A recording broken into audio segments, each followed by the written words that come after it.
Bonjour et bienvenue sur Board Games Player. Aujourd'hui je vous présente le jeu Demain tu m'as tué, un jeu de 2 joueurs d'une durée d'environ 30 minutes.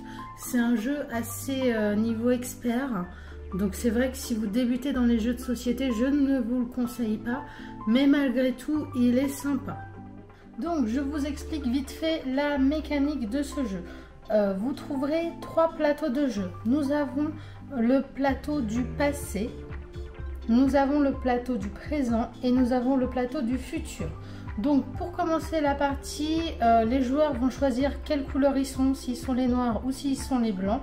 Nous plaçons sur les 3 plateaux au même endroit les pions de même couleur. Donc sur la case numéro 1 nous allons mettre un pion noir et sur la 16 nous allons mettre un pion blanc. Après vous choisissez qui commencera, si c'est le blanc ou le noir, peu importe. Il faut savoir que le joueur qui commencera à jouer dans le passé et le deuxième joueur lui jouera dans le futur. Donc ça c'est l'installation de base.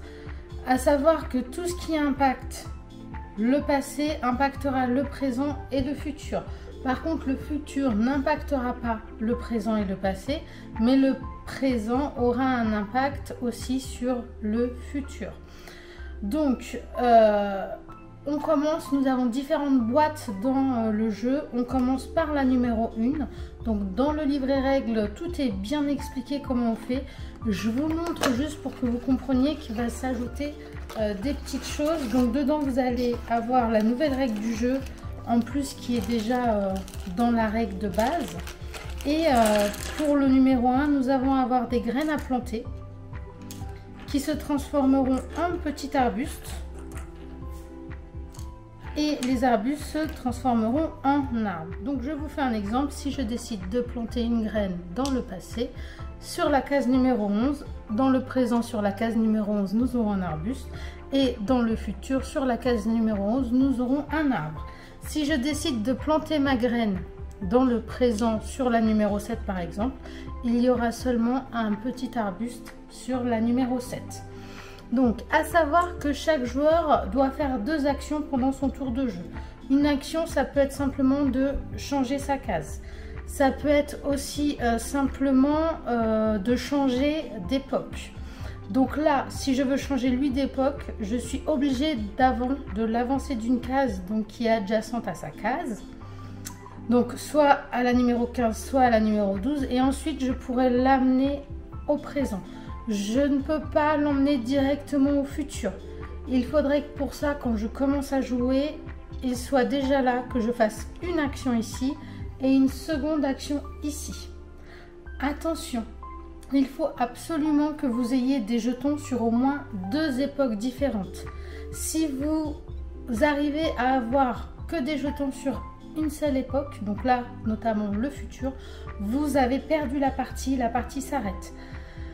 Donc il faut absolument que vous ayez au moins des jetons sur 2 époques différentes, d'accord? Le but du jeu étant d'aller écrabouiller votre adversaire. Pour cela, nous allons avoir la possibilité de rajouter des petits jetons que nous avons. Donc nous en avons 4. 4 blancs, 4 pour les noirs. Donc si un pion du futur vient dans le présent, sur la case où il était dans le futur, on rajoutera un pion. Donc s'il est sur la case 15 et qu'on le met sur la case 15 dans le présent, donc ici nous rajoutons le pion ici. Et c'est comme ça que nous pouvons rajouter nos pions. On peut faire la même chose avec celui-ci qui est dans le présent si je l'emmène dans le passé. Ici on peut rajouter ce jeton. Je vous fais l'exemple avec les blancs, mais c'est exactement la même chose avec les noirs. Quand on démarre la partie, je vous rappelle, le premier joueur commencera dans le passé. Donc il est obligé de bouger son pion qui est dans le passé. Donc soit il le fait déplacer de 2 actions comme ceci, soit il le déplace d'une action, il décide de planter une graine. Planter une graine équivaut à une action. Donc on n'oublie pas, si on plante la graine, ça évolue au fur et à mesure du présent et du futur. Je peux aussi faire l'action, je déplante une graine, ce qui vaut une action, donc je retirerai tous mes arbres qui sont passés à la base de cette graine. Donc j'ai fait une action, une deuxième action, je bouge mon pion. Et n'oubliez pas que l'action voyager équivaut à une action aussi. Et si on veut voyager 2 fois dans le temps, et ben ça fera vos 2 actions. Quand vos 2 actions sont finies, vous prenez votre jeton, vous êtes obligé de l'enlever de l'espace-temps que vous êtes pour le mettre dans un autre espace-temps, soit le présent, soit le futur. On peut très bien se mettre là où il y a le joueur adverse, il n'y a aucun souci, mais il est impossible de le laisser là où vous venez de jouer. Et une fois que vous avez déplacé ce jeton, votre tour est fini, vous ne pouvez pas faire un retour en arrière. Donc il faut bien réfléchir, est-ce que vraiment on fait les 2 étapes qu'on a décidé de faire juste avant, donc comme là bouger de 2 cases, ou est-ce que je décide de faire autre chose? Tant que ce jeton là n'est pas bougé, vous pouvez encore modifier votre partie de jeu. Donc une fois qu'il est bougé, que vous l'avez changé de place, c'est au joueur adverse de commencer. Donc lui il commence au futur. Et par exemple, il va arriver là, il va déplacer son petit jeton qu'il mettra ici. La partie continue, ainsi de suite. Je vous fais un petit exemple comme si nous avons rajouté un petit peu d'autres jetons.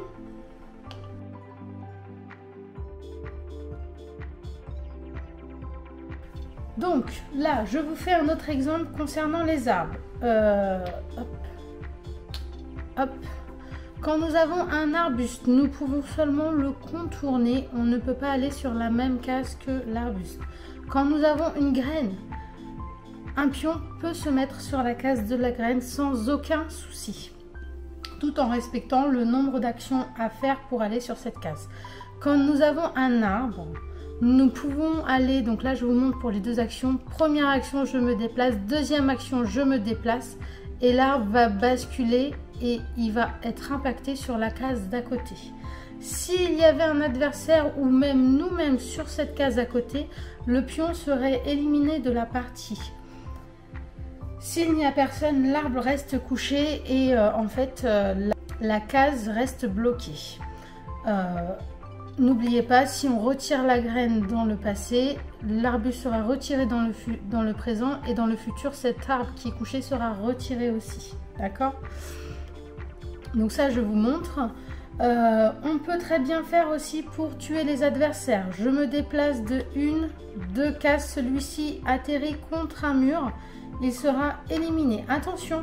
On ne le redonne pas au joueur noir parce qu'il lui en reste encore imposé. Celui-ci est vraiment écarté du jeu. Il ne pourra plus jouer avec celui-ci. Et donc le premier joueur qui n'aura plus de pions sur au moins 2 des 3 zones aura perdu, sera éliminé. Il se peut que vous arriviez à l'éliminer pendant votre tour de jeu tous les pions de 2 zones différentes. Une petite précision, si par exemple c'est au joueur noir de déplacer, il décide de déplacer celui-ci, donc il ne déplacera pas les autres. Attention, on ne déplace qu'un jeton pour faire ces 2 actions. S'il décale son jeton sur la 11 se décalera sur la 10 et la 10 sur la 9. En deuxième action, il peut très bien redécaler celui-ci qui arrivera ici. Et alors là, en fait, les 2 seront éliminés parce que celui-ci cogne sur le mur. Et donc, il aura eu son adversaire 2 jetons en une seule fois, ce qui est un très bon coup. N'oubliez pas, vraiment très important, quand on joue, on ne peut toucher qu'à un seul de ces pions, même si on en a plusieurs dans l'ère actuelle. Très très important. Si je décide de déplacer mon pion ici, ça sera en deuxième action, toujours avec ce pion-là, mais qui sera dans une autre époque, même si mon jeton était dans le présent. Il a atterri dans le futur, ma deuxième action, je la ferai dans le futur. Je peux très bien le ramener en deuxième action dans le présent. Donc voilà, c'est un jeu vraiment assez simple, assez expert quand même. Faut avoir cette logique du passé, du présent, du futur. Donc il faut quand même avoir l'habitude de faire des jeux de société. Après à 2 il se joue vraiment très bien. La partie dure 30 minutes, mais je vous avoue qu'une fois qu'on a fait une partie, on a envie d'en faire une deuxième. Et puis une fois qu'on a testé le niveau 1 qui est les arbres, on va vouloir tester le niveau 2. Le niveau 2 c'est des statues. Ensuite il y a un niveau 3 et un niveau 4 où il y a encore d'autres choses qui agrémentent le jeu. Vraiment il y a toute une stratégie autour de ce jeu qui est assez complexe mais très divertissante. Donc j'espère que cette vidéo vous a plu. N'oubliez pas de vous abonner. À bientôt les amis.